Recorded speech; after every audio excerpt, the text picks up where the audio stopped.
Hi, everyone. Welcome to today's Germination Retail Roundtable webinar. My name is Mark Zinkowitz, and I serve as editor for Germination, and I'm happy to be your host. This webinar explores seed longevity, what affects it, and why now is a crucial time to ensure your seed is healthy before planting season begins. Before we begin, I'd like to thank our sponsor 2020 Seed Labs for their support. Today's webinar is being recorded and will be made available at germination.ca following the event. During the presentation, you'll no doubt have some questions for our speaker.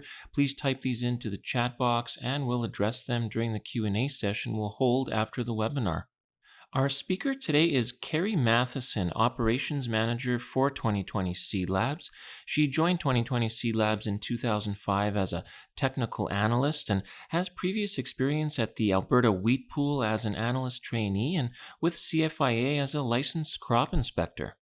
Carrie, the floor is yours. All right, wonderful. Thank you, Mark, and a big thank you to everybody who's joining me today to have a discussion and learn a little bit of more information on seed longevity. So today we're going to be talking about some of those conditions which affect the seed's ability to maintain viability over time. So in particular, we're going to talk about the seed's potential. And this means, what is the seed's genetic capability? Is it a reasonable expectation that Canadian seed crops under good conditions can store for 5 years or 10 years? Or is it better to set our expectations a little bit lower and look at some of the conditions that might affect longevity? So first, we're going to talk a little bit about in-seed capability and expectation. Secondly, we're going to talk about some of those harmful conditions that happen out in the field, which have the most adverse effect on seed longevity. Most of these conditions are conditions which are already concerning to producers and farmers and probably aren't going to be a big surprise. Thirdly, it's important to talk about storage conditions. Storage conditions can affect the seed longevity and can affect your ability to store even the best seed if the conditions aren't quite perfect for storage. And then lastly, we're going to talk about in the lab and seed testing, how we can use seed testing to uncover all of these conditions which may have happened to the seed, how we can use seed testing in a predictive way to allow us to choose lots which may be more suitable for carrying over and more stable for long-term viability, and then how to interpret these test results together in conjunction with what you know about the production of that seed. A couple of fun facts here. I wanted to take a look at, how old is really old for seed? I mean, when we talk about setting expectations, what's the best expectation? Well, certainly 32,000 years isn't reasonable, but how amazing is it that this seed, which is a silene, and this particular seed is a close relative to a night flowering catchfly that we would see commonly growing here in Alberta and Western Canada. This seed was found by scientists in Siberia. It was frozen and underneath the permafrost. And it was carbon dated to 32,000 years old. I mean, isn't that just incredible? The more that I work with seeds, just the more mystified I am. It's uncovering all of these amazing things that seeds and plants are able to do to protect their sustainability. So I thought this was kind of a really cool example of an aged seed which still maintained its viability. And this is another example I wanted to bring to your attention, because in the first example we had a frozen seed, and I think there's some argument to say there that a frozen seed is going to stay static in its situation. But this Judean Datepalm was found preserved in a dry state, 2,000 years old. It was recovered from Herod the Great's palace in Israel, and scientists were able to produce a plant from this seed. So that just goes to say that, seeds are mysterious things, and seed longevity is certainly something that all plants want to maintain, and given the right conditions, we can certainly see some amazing feats like this. In the lab here, especially in challenging harvest years like we've had this year, it's really common that people call in and ask us, hey, we're going to have to go into some old bins here. We've got some seeds from 2015. What do you think? I mean, do you think this seed could still be viable? The answer to that is always, it depends. It's a really elusive target. There's so many different conditions that affect the seed longevity and viability over time. Really, if we're just even looking from species to species, a wheat seed versus, say, an oat seed, we have different innate genetic qualities.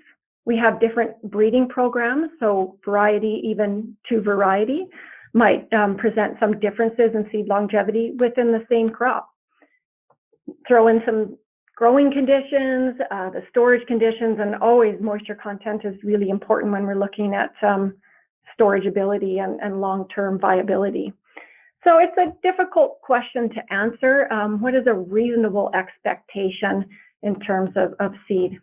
So because it's a hard question to answer, I went back through our data here at 2020 Seed Labs, just so I could give you kind of a basic idea of what we see here in the lab. And I want you to note that this is not a scientific study.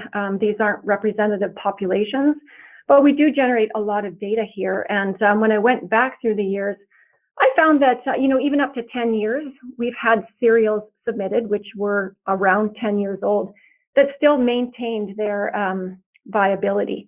So by viability, I mean germination. But that being said, there wasn't tons of those. So around 7 years, I saw 5 to 7 years under what I'm assuming to be great conditions, great harvest conditions, and strong seed. We could maybe hope to get 5 to 7 years from our cereal crops. Pulses under the same examination, I saw around 3 to 5 years, and also same with canola. Again, that might be take with a grain of salt because we might just not be testing past those years. And soybeans, the nature of soybeans having a higher oil content, we might see a little bit less longevity out of a strong seed lot. We're here looking at the lab around 4 years. So let's talk about some of these conditions in field, which can be really damaging and pose a large risk to seed longevity. And the first one I want to talk about is frost.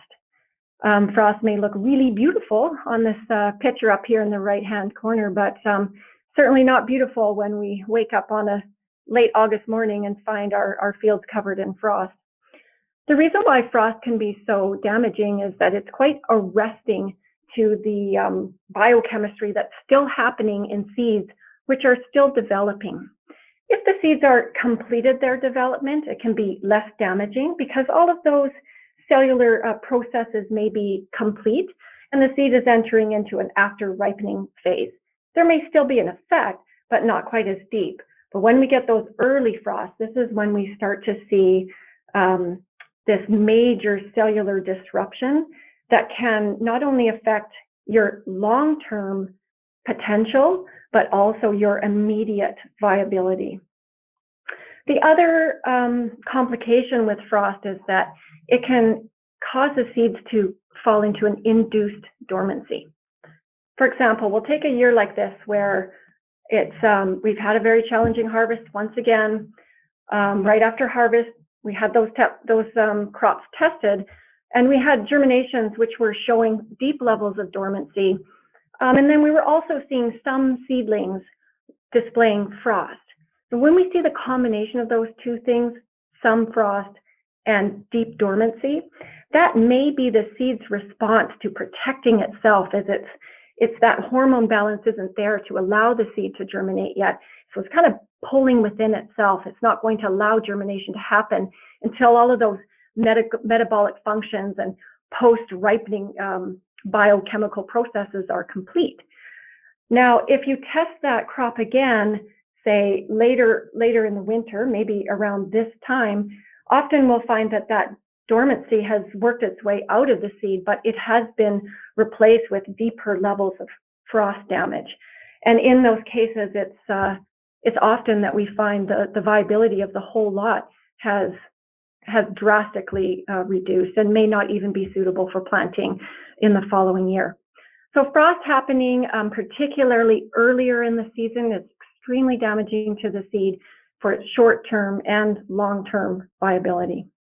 Disease is an issue that we are always dealing with, but in particular this year we're seeing disease as a whole other issue. And obviously, there's tons of talk about disease this year throughout the industry, and that's not our topic. But disease present in your seed after harvest and is going to pose some risk to the seed longevity as well. I'm sure everybody is really familiar with this disease triangle. I'm not going to go over it too much, but when we're looking at seasons which have moderate temperatures combined with moist conditions, we'll throw in some rain events right at the right time, create spores within a host crop, and there we go. We've got all the right conditions to produce disease. Now, disease inside the seed is going to produce a risk for your agronomy. I mean, for upcoming years, we can spread disease.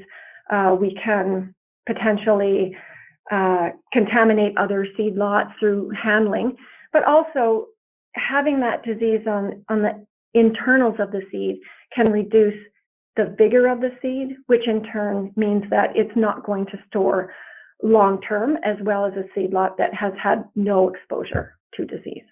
So disease is just bad in a whole lot of ways, but it also has complications for seed longevity.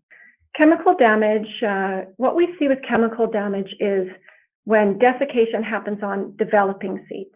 So we're not talking about desiccation on mature seeds here. We're talking about when there's an uneven stand in your field, and that we have some seeds which are not quite yet mature, and then desiccation happens, and it's possible for those seeds to metabolize that chemical up into its biochemistry and cause some cellular disruption. What we find with those seedlings is that although they still grow, they don't grow normally, and that this drastically affects their vigor. And then over time, of course, you can hear me speak a lot about vigor, but over time, anything that affects vigor is going to affect that seed's long-term viability potential. So chemical damage, desiccation on developing seeds is certainly another condition that we want to be aware of, which can affect our ability to store seeds over time. Talking a little bit about that maturity, just a bit of a plug for using good, clean seed, but I think it's always important to remember that at the very basis of everything we're doing in agriculture is really good, clean seed. And if we're using good, clean seed with high vigor, we can have more assurances that our emergence is going to happen at the same time and the same rate. So when we use seed with low vigor, we're running the risk that our emergence will not be synchronous. And when our emergence is not synchronous, then we may have different rates of development in the field, and that leading to some physiological immaturity at harvest. And overall, those seeds which are not quite mature have a lowered resistance to these harmful conditions that I'm just talking about.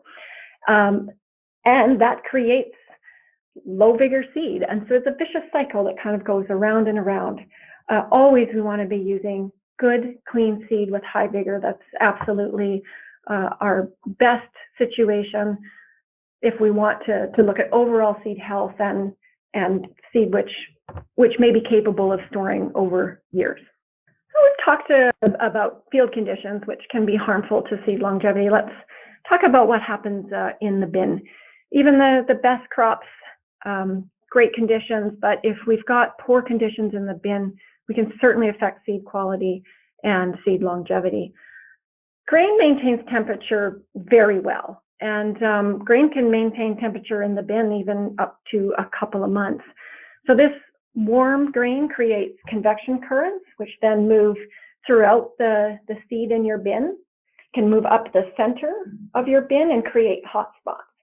And if you combine those hot spots with moisture condensation, because of moisture levels existing in the seed, we can start to get heating and spoilage. This heating and spoilage obviously is devastating to your crop, but it's something that kills germination right away. It's not something that has an effect over time like some of these other conditions we talked about, but it's something that has an immediate effect. The recommended grain temperature is less than 18 degrees Celsius. So I got this recommendation from a few different sources, but Alberta Ag and Forestry was certainly one of them. And a couple reasons to keep that temperature low. Also, it's less conducive for pests. You just don't gravitate towards that temperature as much, and of course, it will also reduce your fungal growth. Temperature and moisture in combination is what gives us the most dangerous situation in our bin. The general recommendation is to try to store your grain at 1 to 2% less than this maximum moisture content level for straight grade seed, and again, adapted from the Ministry of Agriculture and Forestry. So aiming for just maybe a little bit lower than what that maximum moisture content level is. Maintaining a good lower temperature will help us to create a storage situation that's much more healthy for our seed. If we have conditions with temperature and moisture conducive to the formation of storage molds, we also may be putting our longevity at risk. So storage molds, in our case, we're really commonly looking at Aspergillus and Penicillium. These are commonly found on cereals in storage in Western Canada. These two particular pathogens are found on the seed surface, and they can cause damage to those stored seeds. Now, again, in particular, that warm, high humidity condition is where those pathogens are most likely to exist, multiply, and to cause havoc within your seed lot. And I think at worst case scenarios, we can look at heating, off odors, reduction in germination ability, and the production of harmful mycotoxins. So when we look at in the bin, there's a few things we can do to help mitigate some of that risk, or at least to know where our risk levels are at, and understanding what's going on and monitoring that moisture and temperature is going to give you information to help you make a good decision on what you should do next. You should avoid having peaks in the bin. That creates a more area for those convection currents to move in. Get that temperature monitored every couple of weeks. Make sure you know what's going on in there. And whenever possible, and I know that's an elusive target also, but whenever possible, to reduce that high moisture content of seed going into the bin. Another thing you can do is test for those storage molds, and we offer a tester that we'll talk about a little bit later in the webinar, where you can go into your bin and find out, and monitor those levels of those storage molds and see if there's situation in there that you want to be aware of. Now that we've talked about the conditions which can be really harmful for seed longevity, how can we get more information on our seed lots to try to figure out what is the best choice for the seed lot that we've just harvested? And of course, we can use seed testing for this. 3 main tests really can be used to help identify these situations: germination, vigor, and disease testing. That's what we're going to focus on here over the next little section. Germination test is about maximum germination potential under optimal conditions. So what this means is that we're looking at each seedling's ability to produce a viable plant. And we want to look at that in the best possible condition. What we don't want to do in the lab is to introduce any type of bias which might be environmental and may inhibit the seed's ability to grow or to enhance the ability of seed to grow. We want to look at these 4 main conditions that are required for seed germination: moisture, light, temperature, free gas exchange. That is our job in the germination test, is to create an environment that isolates those 4 conditions and allows the seed to grow naturally and to its own genetic potential. This germination is a common test. It's a accredited test. We're given our methods for this test by the Canadian government. All seed labs follow the same procedures for this test. It can give you so much more information than what is my germination. When conducting the germination test, the analyst will then categorize each of the seedlings or seeds into one of these 5 categories. A normal seedling is a seedling which has the essential structures required to produce a viable seedling. So these structures, which are roots and shoots and leaves for the most part, these structures can have some minor defects to them, but they can't have critical defects to them. They can be small or they can be large. You're not looking at the seedling in comparison to the other seedlings. You're just looking at the individual seedling. Does it have the essential structures it needs in order to support its own growth given favorable conditions? Abnormal seedlings, on the other hand, are seedlings which have grown, but they have critical defects to one of those structures. Critical defects will prevent this plant from transporting nutrients, from pulling nutrients from the soil, and from photosynthesizing. Critical defects are the most important thing that we work on here in the lab when training a new staff member. There's going to be a point at which a minor defect turns into a critical defect. And this is really why you need a seed lab. You need somebody trained to be able to tell the difference in that crossover point at which a minor defect becomes a major defect and can then prevent the plant from moving on to being a producing plant in the future. The abnormal seedlings, the behavior of the abnormal seedlings can also be evaluated to diagnose different field conditions and some of the same conditions that we've just talked about. Therefore, I think that if I had a germination test, I would look at the normal seedlings, but the question I would ask is, what's happening with my abnormal seedlings, and how can you use that information to give me an idea of what sort of risk factor there is with this seed lot in terms of viability and long-term storage. Ungerminated seeds, so no growth at all, will fall into categories of dead or fresh. The difference between these two are slight, but really important. Dead seeds have imbibed water, but they do not have the capability to grow. We will cut those seeds open at the end of the test period and examine the tissues. If that embryo is a dark brown color and the nutritive tissue is just starting to degrade, we can determine that that seed is actually dead. It's not possible for that seed to grow under any other condition. But on the other hand, there are situations where we'll open those seeds up and the tissue is still firm. And these are cases in which we can diagnose dormancy within the seed lot. There's a number of seeds which haven't grown, but yet they appear still capable of growth if given time or perhaps a dormancy breaking technique. So really important to know the difference between dead and fresh seeds. Hard seeds is a category that applies to certain Fabaceae crops, such as clovers. You can find hard seeds in, say, peas or lentils. This is a condition which is characteristic of this family, and it's a form of dormancy.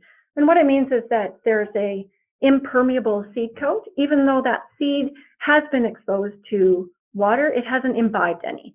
At the end of the test period, you can pick that seed up and you can plunk it down on the table, and it's going to sound exactly the same way as it did when you started the test. In the lab, what we do here is we diagnose those seed issues so that we can tell you whether there's dormancy in your seed lot, chemical damage, whether you've had some heating damage in your bin, or frost. The behavior of the seedlings when they've been exposed to any of these conditions are consistent. So for example, this chemical damage that you can see on the right-hand side, we have a nice normal seedling, long seminal roots, presence of root hairs, and all of the roots are pointing downwards. But if you just look to the left, this seedling has wiry roots. The roots are growing upwards. We call that negative geotropism, and there are no root hairs. And what happens with that seedling is that the development of that root system pretty much stops there.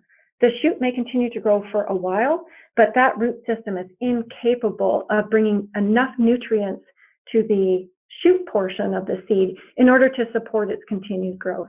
And then eventually it won't anchor the seed as well, and the seed will just fall over. So this is a condition that happens when we see that metabolizing of desiccant, which we were talking about with immature seeds earlier on.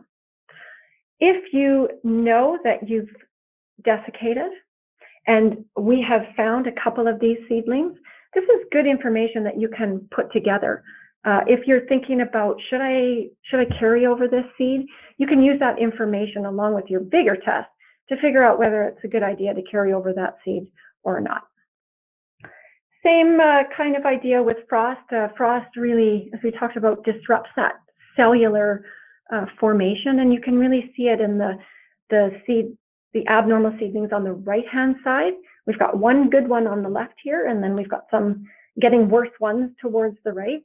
Those shoots have been kind of ripped a little bit, and that's how they grow. They grow shredded. The coleoptiles, which is that protective sheath for the seed to come out of the soil, that is, it's kind of thickened and grainy. These seedlings are damaged. Many of these seedlings are not going to support continued growth.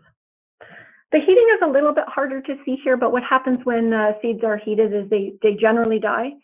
And there's, on the outside of that dead seed, you're going to see some sweating. There's just little balls of water that form. So usually we can diagnose heating fairly easily just by that characteristic sweating of the seed. And of course, dormancy we've already talked about. The great thing about a germination test is it's a single test and it can give you all of this information. This information will be noted on your seed report, usually in remarks underneath the test.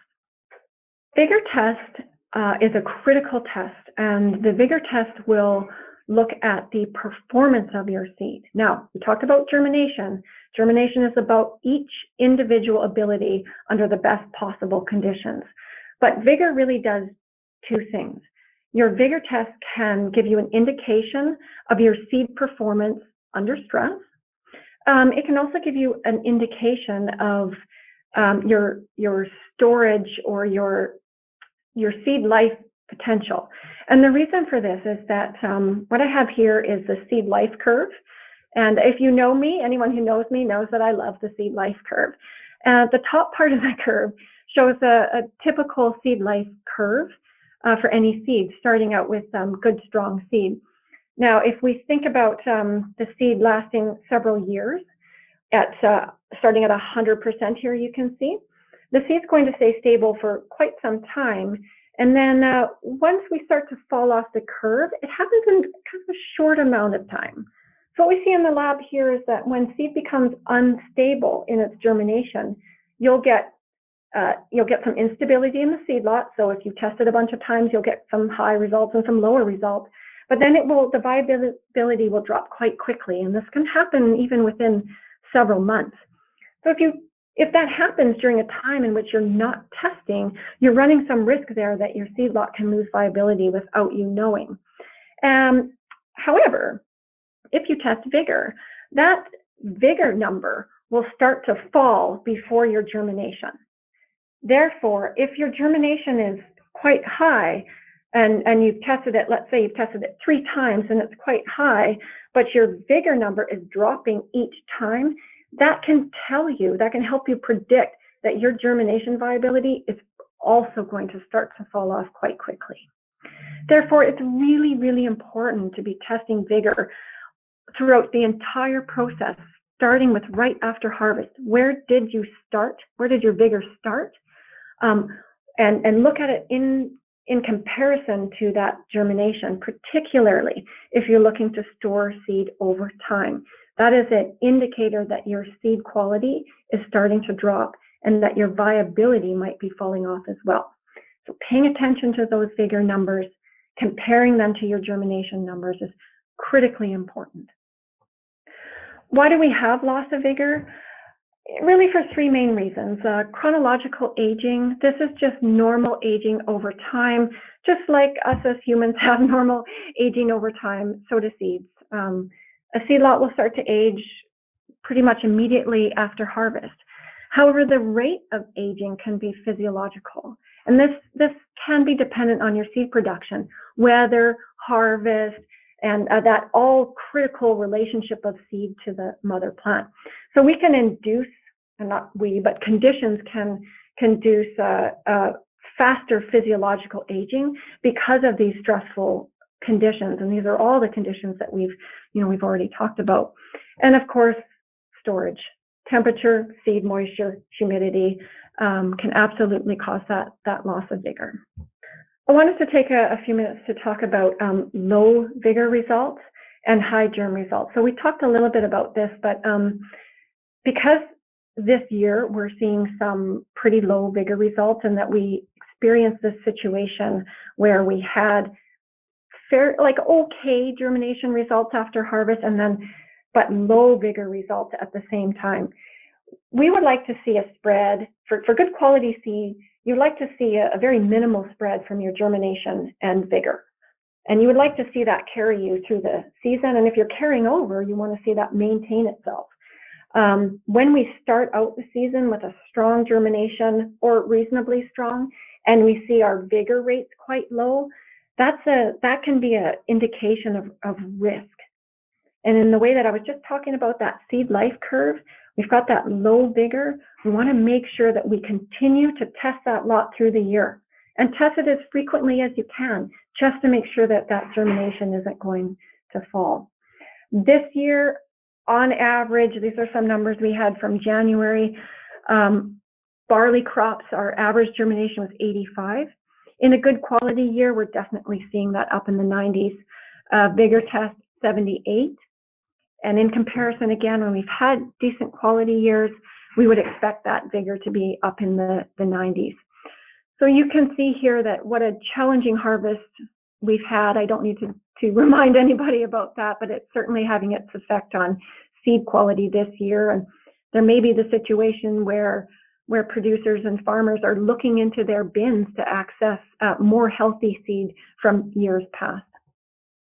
Disease testing in the lab can also help us to determine which seed lots are suitable for long-term storage and which seed lots are possibly at risk.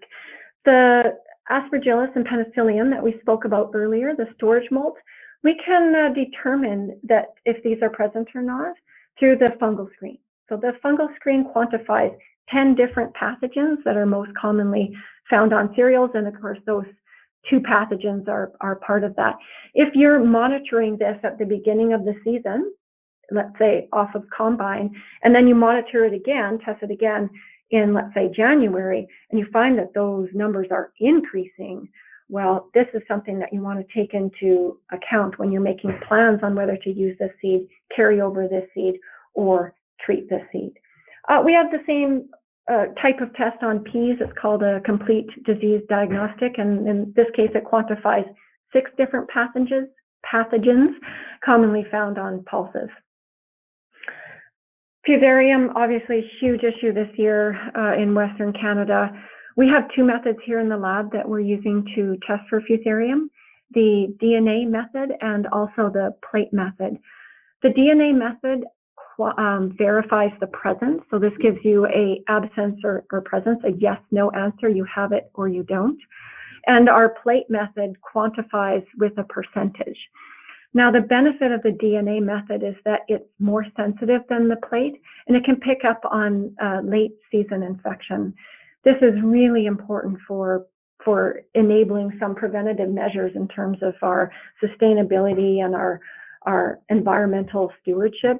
We're highly recommending that people continue to test DNA along with the plate so that we can get the most information possible as we all come together as an industry to try to figure out how we're going to handle Fusarium as we've seen this year as it moves into Alberta.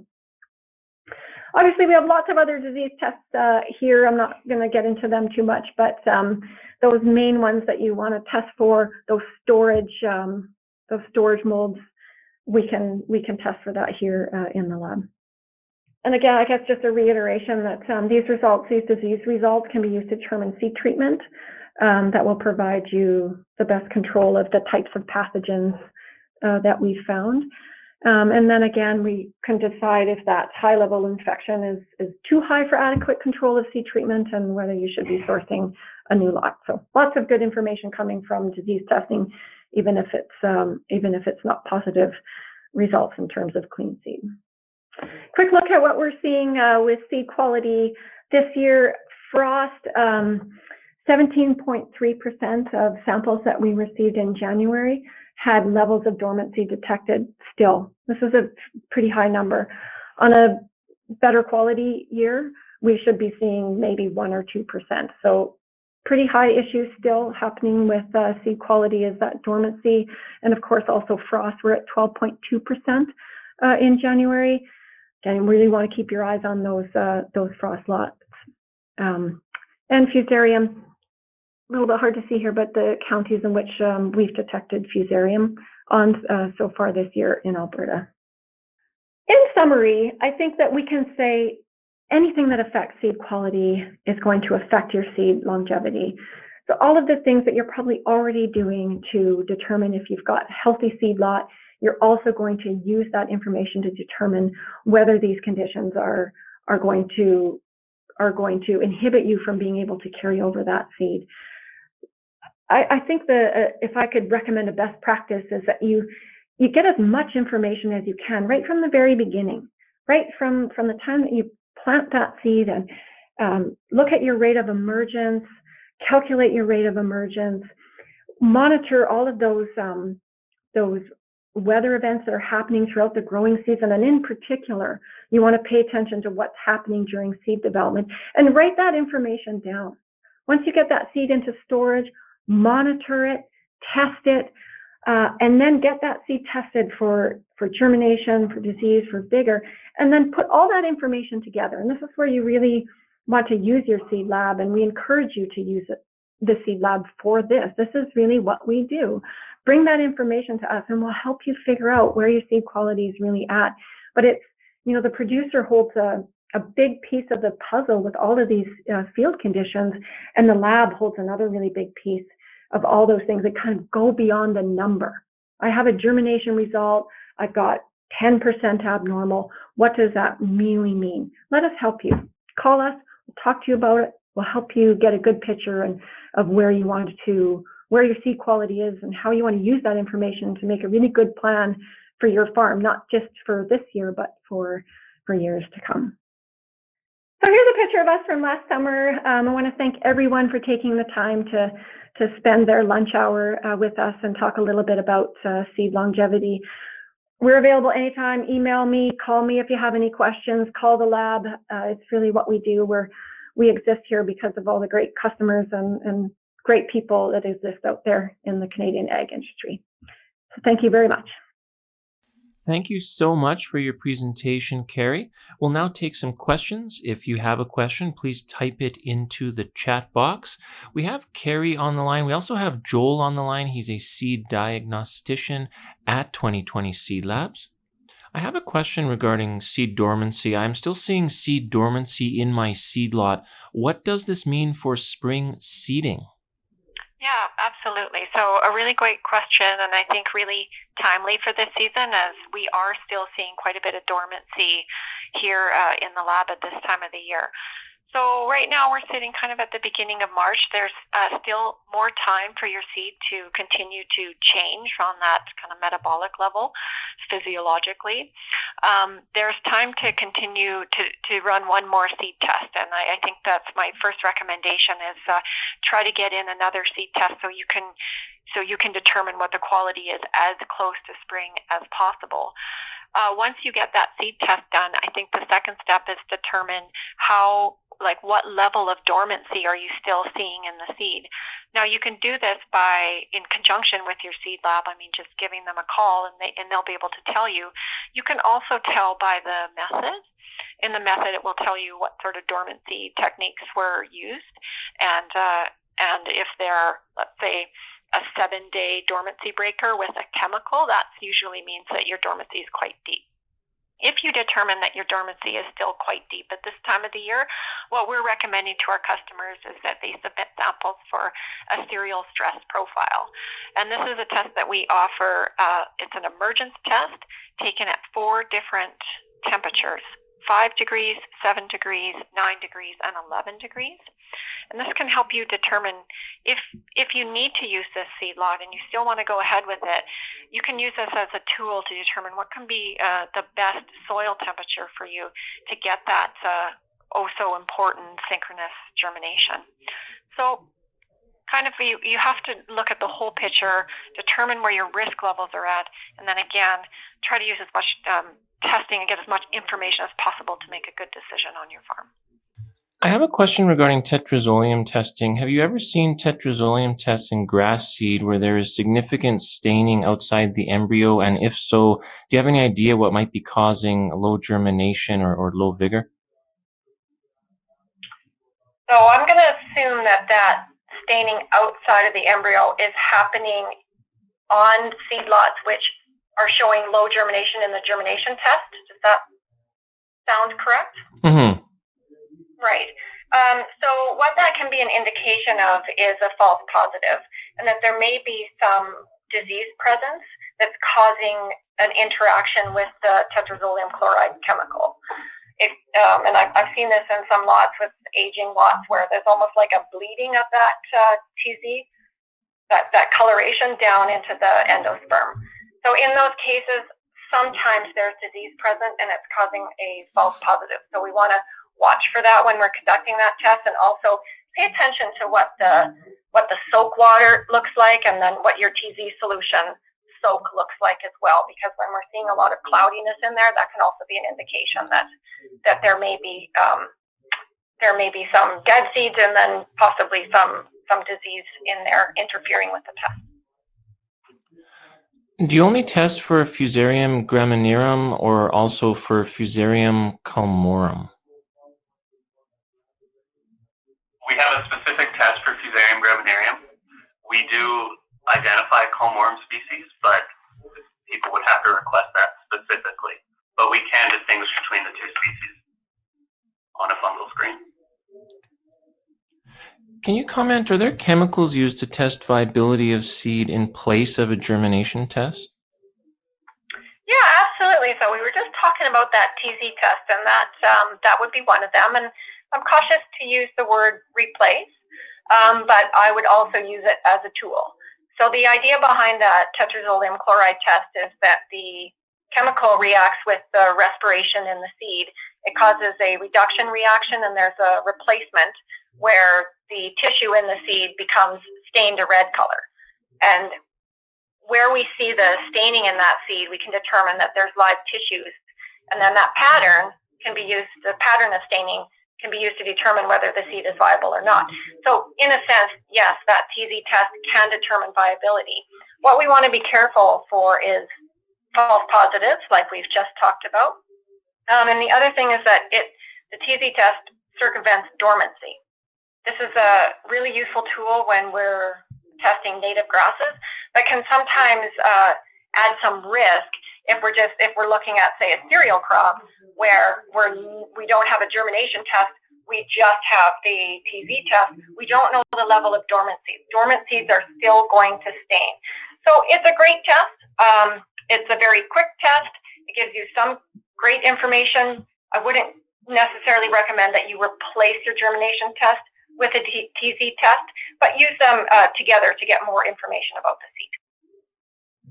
I have a question regarding gene editing. Is it possible to genetically alter the metabolic processes, for example, fatty acid composition in seeds, in order to increase seed longevity? Can you kind of speculate on whether or not that might be possible?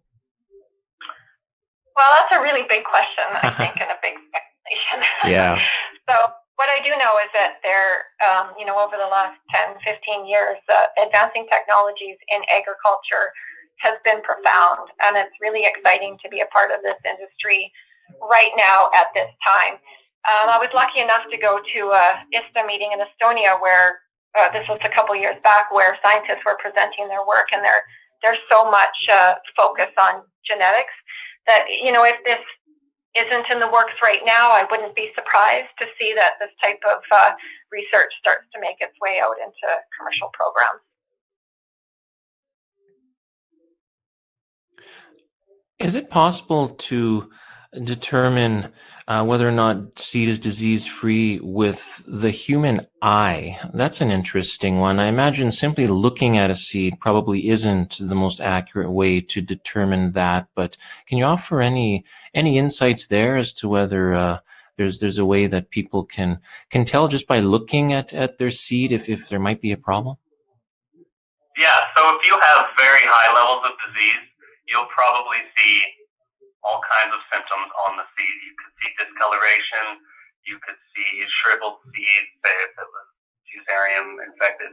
But if you had lower levels, you might not see any symptoms at all, and that's where the clay test or DNA testing would come in, and you would see that you do have certain pathogens on your seed that are present, but not showing any symptoms. So I would definitely go with testing. At what disease levels do storage molds become concerning? Usually we say anything when you get above 5%, 8-10% range. Above 10 is you probably will have a big issue in the bin at levels above 10%. And then with high levels like that, it could start to spread and move around in the bin. So that I'd say above 5% is something where you want to be concerned. Regarding sunflower breeding, this person says sunflower breeding is seeing different types of varieties, for example, high oleic. Is this known to have an effect on germination? And if yes, what kind of effect? We haven't done any work in this particular area, so I think we're not in a place to comment. However, I'd love to do some work in this area, so send me your research projects. But no, unfortunately, we just don't have the information to give a good answer on that one. And finally, what is the spornado? The Spornados are a new gadget. It's a passive spore trapping device. So it kind of looks a little bit like a weatherman, and it sits on the edge of your field. And what it does is capture spores that are airborne, and that might be coming into your field during the growing season. We're looking for fusarium, germinarium specifically, and sclerotinia in canola. So those are the two main things we're testing right now, and we're trying to expand that from there and test any disease that might be airborne. Yeah, and then the idea is that you send the spore catcher. There's a cassette in there, and you send it into the lab. We can test that and issue results within 24 hours. And then that can help the producer make a good decision about spray timing. Is it a good time to spray, or should I wait a little bit longer, particularly when there's been a rain event? So the idea behind this is, more tools to use and making good decisions on your farm. Thank you so much for your insights today, guys. Wonderful. Thanks for the opportunity, and thanks to everybody who joined us today. Yes, thank you so much for spending your lunch hour with us. I'd like to thank our sponsor once again, 2020 Seed Labs, for their support. And again, this webinar will be made available for downloading at germination.ca very soon. Thanks again for spending your lunch hour with us, everyone, and have a great day.